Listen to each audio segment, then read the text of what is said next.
So the doctor had two rules. Don't mention the book Frankenstein, and don't interfere with history.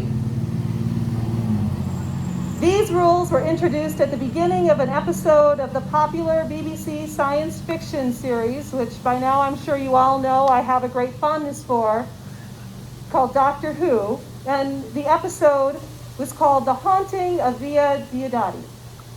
In this episode, the Doctor and her companions visit author Mary Shelley in June of 1816 when she and her son, soon-to-be husband, that's the poet Percy Shelley, were staying with Lord Byron in Lake Geneva, Switzerland. And that is the summer Mary Shelley is said to have been inspired to write her novel Frankenstein, or the Modern Prometheus, which literary scholars say is the beginning of the science fiction genre. So this is a thrilling premise, right? The Doctor, one of sci-fi's longest-running and well-loved characters, present when the genre was born. However, since this is an episode of Doctor Who, it's easy to guess that this will not be an enjoyable witness of history. Instead, the groundbreaking novel, its author, and the other prominent literary figures are threatened by an unseen force. Eventually, we discover the cause of all the strife is none other than Percy Shelley, who was infected with an alien substance that's about to kill him. Now, this substance happens to be valuable to a villain in the episode who will use it to destroy all humankind. The part of the episode where all the tension accumulates is when the Doctor realizes that she has to make a choice. And it's not an easy choice. She must decide to try and save Percy Shelley by removing the substance that is harming him, which means the villain would be able to get it and thus potentially destroy all humanity, or let Percy die and perhaps save humanity at the cost of his own life. To one of her companions, this seems to be a pretty basic, easy choice. We're just going to have to let Percy die. It's a sacrifice he said he was willing to make in the episode, and that is a trope that is all too familiar for all of us. We see it a lot in a lot of fiction. But for the Doctor, it's not that easy. And it goes back to the rules that she placed in the beginning of the episode. You know, don't mention Frankenstein and don't interfere with history. Turns out the situation even more complicated because she also promised that if she ever came across the villain in this episode, she would not give it what it wants. Sometimes, the Doctor said, summing up the situation, even I can't win. In other words, she was in a situation where she was not going to be able to keep all of her promises. One of the reasons I love Doctor Who is because of how the character handles situations like this one. This is not the first time the Doctor has to choose between an individual and the world. What I love about the Doctor is no matter what pressure she or he, depending on who's playing the character, is under from other characters or the situation, the Doctor always chooses the individual.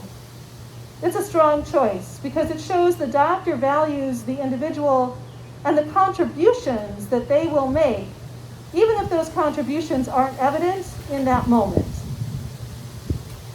They still will have a meaningful impact on the world. Percy Shelley, the Doctor reminded her companions, matters. His words matter and will influence thousands of people and create the very world that they are from.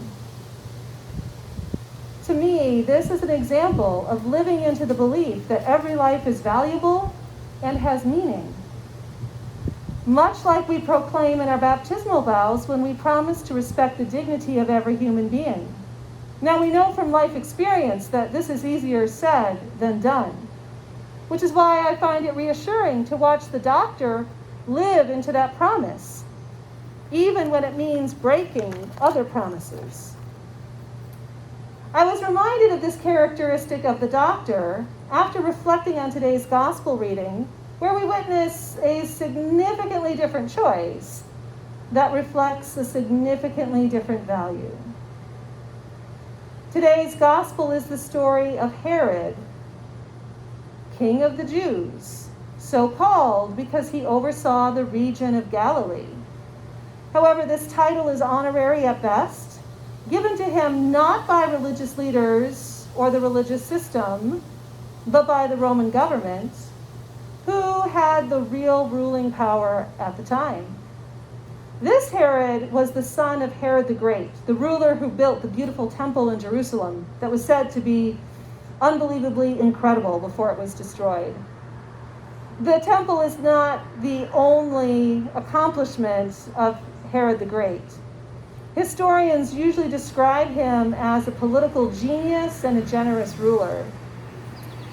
Now that's a lot to live up to, and would make it difficult for anyone who had to follow in his footsteps, like his son, the Herod in today's gospel, who has not been remembered kindly by historians. He was said to be politically inept, and eventually he failed to remain in favor with Roman authorities, was stripped of his title and power and sent away. But that is not where we find him in today's gospel.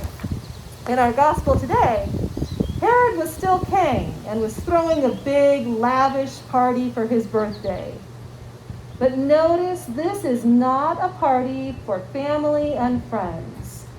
It was not an occasion to kick back, relax, and just have a good time. This was a party for people in high places, courtiers, officers, and regional leaders. So this was a party to curry favor, one for political gain. It's a party that is detailed in Mark's gospel, but the events in our gospel today do not match what historians have recorded about Herod. Now that's okay, because the author of Mark isn't giving us facts like a history professor. Instead, the author of Mark's gospel is giving us a lesson in theology by giving us a glimpse at the corruption of the title King of the Jews, by showing how Herod and his family are not living out the tenets of Jewish faith, but were doing whatever was necessary to gain political power in a world ruled by Rome. This is most likely the reason for mentioning the wife and husband swapping and that dance of Herodias' daughter. Now that dance usually gets most of the attention in sermons and artwork and commentaries, books and movies. It's just really hard to not look at it. Almost like we ourselves were the puppet king sitting comfortably on a throne, enjoying being entertained. But that might not be why the author of Mark's gospel included it. Biblical scholars do not agree on the details of this girl and her dance. Some say she was as young as 12, and others say as old as 19. Some historians point out the customs of the time would not allow the daughter of royalty to perform at a party. Such an act would have been considered extremely improper. Whether or not it really happened, perhaps it was mentioned to show how improper a ruler Herod was simply for allowing it. And that exchange where daughter is asking mother what to ask Herod for as a reward for her performance might not have happened either. But for the narrative, it shifts the blame for John the Baptist's death from Herod to his wife. It's possible Herodias was afraid that political power was waning, and as a woman would have been powerless to do anything about it herself. So manipulating her husband to kill a man whose words of criticism he was listening to might be the only way she thought she could help their cause. And it didn't seem to matter that in doing so made her daughter a means to a desired end. However we look at it, it's easy to imagine the many levels of intrigue at play in this party. And that party mood was definitely dampened when Herodias' daughter asked for the death of John the Baptist. This request didn't just stop the party. It highlighted the tension. And it was because it was a test. It was a test of the kind of person, the kind of ruler, the kind of king Herod was. It was a political request. It was also a religious one. As king of the Jews, would Herod execute the leader of a Jewish prophetic movement? Like the episode in Doctor Who, we can see the tension in this request because Herod knew it was wrong to execute John the Baptist, but he had made a promise in front of the politically powerful people in the room, and I'm sure he didn't want to appear weak. Perhaps he had intended his offer to the girl for anything she wanted to be an expression of extravagant generosity like his father before him. Or perhaps he had not thought about it at all. Maybe he was just drunk with wine and numb from being entertained and just spoke without thinking. Whatever the reason for his promise, we can tell from his answer to the girl's request what it is that Herod truly valued: the opinion of the other people in the room. To him, that was more valuable than the life of a human being. This is a tragic story, one that will highlight Jesus' own passion and execution, one that we might find ourselves relating to a little more closely than we would like to admit if we bothered to think about it. Herod and Herodias are not the first nor the last persons trying to work their way through systems and institutions that care more about money and power and privilege than they care about people. It's a tale as old as time, and a kingdom we are all too familiar with. And it is not the kingdom of God. It is not the kingdom Jesus proclaimed had come near, and is not the kingdom John the Baptist was preparing people for.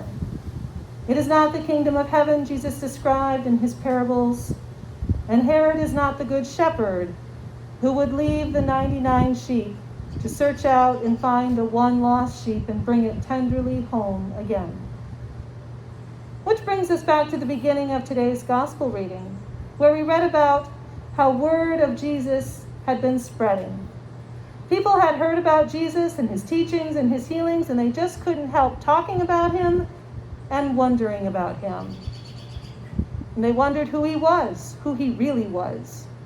Some thought he was a prophet from the past, returned like a time traveler. Others thought he was Elijah, whose return signaled the arrival of the Messiah, the true king of the Jews. But Herod was in the camp who believed Jesus was John the Baptist raised from the dead. Which goes to show that despite talking with John the Baptist, perhaps Herod had missed the part of John's message that he was preparing the way for the Messiah. Perhaps Herod preferred the theory Jesus was John the Baptist because that meant Jesus was not a threat to him, and because it gave meaning and importance to his decision to have John executed, redeeming not John, but Herod.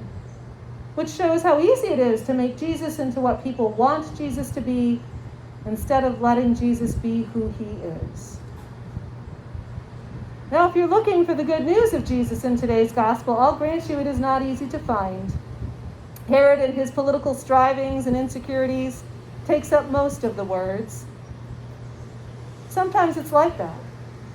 Sometimes the kingdom of the world that makes promises it never intends to keep, if we just do what makes it feel good, can keep us from seeing the opportunities to stand in and live our faith. That's why I do disagree with the doctor when she said that sometimes even she can't win, because maybe it's not really about winning and losing. Perhaps it is as simple and as challenging as choosing to practice and live into those kingdom of heaven values we express in our baptismal vows. Perhaps it is choosing to refuse to participate in the kingdom of the world intrigues that are still so prevalent in society, that ask us to choose privilege over the well-being of others. This practice might sound scary or intimidating. I can see that, which is why I am reassured whenever I watch the doctor act this choice out in the world of science fiction. That encourages me because she reminds me that every time we choose God's kingdom, where there is room for everybody, where no one is disposable, we will find Jesus and his resurrection life growing in our midst. And that is the hope and healing of the kingdom of heaven that the world needs. Amen.